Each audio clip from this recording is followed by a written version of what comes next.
for second launching. Atlas moving into position. Fuel her up. All set. Count down. 10, 9, 8, 7, 6, 5, 4, 3, 2, 1. Blast off! There she goes!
Virtually anyone who's spent any time looking into the secret societies behind the panorama of conspiratorial activity in this country and around the world has undoubtedly become familiar with Freemasonry, and in turn with the infamous G that's so often incorporated into the square and compass logo. And cursory explanations will delve into the notion of the Freemasonic God, or the Grand Architect, whom they ultimately point to as being Lucifer, of course. But this G is also said to represent the so-called generative principle, and I found a pretty good explanation of it here. I found an explanation that says, it conceives of the divine nature as residing in man, and that it is especially active and expressive in the sexual passion, and that the gratification of this passion is pleasing to the deity and is the duty of the Mason. It aims to make passion, therefore, sacred by making its gratification a moral and religious duty. On its theological side, Freemasonry is a sort of pantheism, the deity being the generative principle, the reproductive power which pervades all animated nature. And as this power inheres in man, it is viewed as incarnate in humanity in toto, thus establishing man's union and unity with the divine nature. Now, none of this is really anything new, but what's something that's really been persistent in my inquiries lately towards the possibility of a true enclosed flat Earth, and the following realization that heliocentrism is a component of the broader evolutionary lie.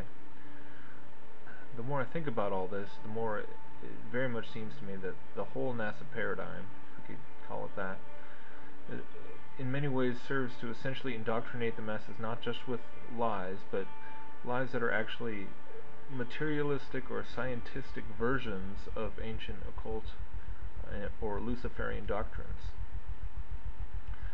And the subject of Freemasonry is actually a pretty perfect example of helping us to comprehend this, because we can look at all the layers and levels or degrees of Masonry itself, and we can recognize how the lower entry-level degrees are really quite oblivious to the hardened satanic belief system that's propelling the entire thing. At the lower levels, they sincerely do just believe that they are part of some kind of altruistic, charitable fraternity, and at the same time, while they're in those stages, they're being presented with shallow, sort of hollowed-out explanations of the symbolism and the rituals that they're participating in.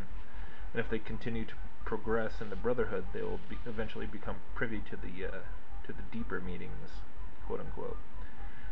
Now, if we can fairly easily recognize Darwinian evolution to be a repackaged Luciferian doctrine, masked in the guise of humanistic science, then when pondering the false cosmology of Copernicanism, I have to say that the theory of gravity does also seem to be another one of these ancient mystical concepts that has been repackaged and reintroduced into the masses as a, quote, scientific fact. After all, gravity is not merely taught to be the pulling force produced by humongous collections of mass, such as stars, planets, and moons, etc., but it's also the very force which is alleged to have pulled all these celestial bodies together in the first place. According to the Big Bang, from the original singularity sprang forth all the physical matter that is now constantly being flung outward in every direction in an ever-expanding universe. But that matter from the singularity then had to begin forming all the elementary particles, as described from Wikipedia here, in this insanely convoluted manner. In the most common models, the universe was filled homogenously and isotropically with a very high energy density and huge temperatures and pressures that was very rapidly expanding and cooling. Approximately 10 to 37 seconds into the expansion, a phase transition caused a cosmic inflation during which the universe grew exponentially. After inflation stopped, the universe consisted of a quark gluon plasma, as well as all other elementary particles. Temperatures were so high that the random motions of particles were at relativistic speeds, and particle-antiparticle pairs and kinds were being continuously created and destroyed in collisions.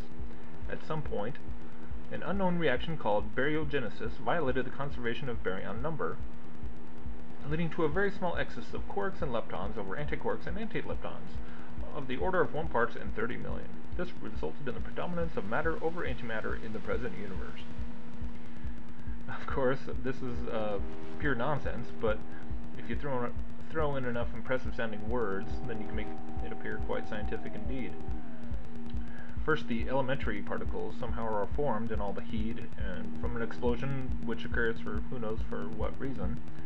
Then those particles somehow form into atoms, and then the atoms form into various periodic elements, and then the elements into molecules, and so on and so forth. Evolution is without question a mystical belief system at its core, So now in the context of flat Earth research and the knowledge that NASA is basically a Freemasonic institution, it's interesting, don't you think, to ponder that old G in the middle of the square compass in light of how evolution and gravity are more or less watered-down, materialized versions of what are really mystical, occult precepts. This whole idea is one that I'm continuing to explore on a number of fronts. This idea that there's various elements of the Copernican cosmology that are all actually various pieces of ancient mysticism and occultism that have been repackaged in a modernistic, scientistic veneer. And so I also suspect that the whole subject of the planets is again sort of another example of the same sort of thing. So I'm going to have to do a video on that later.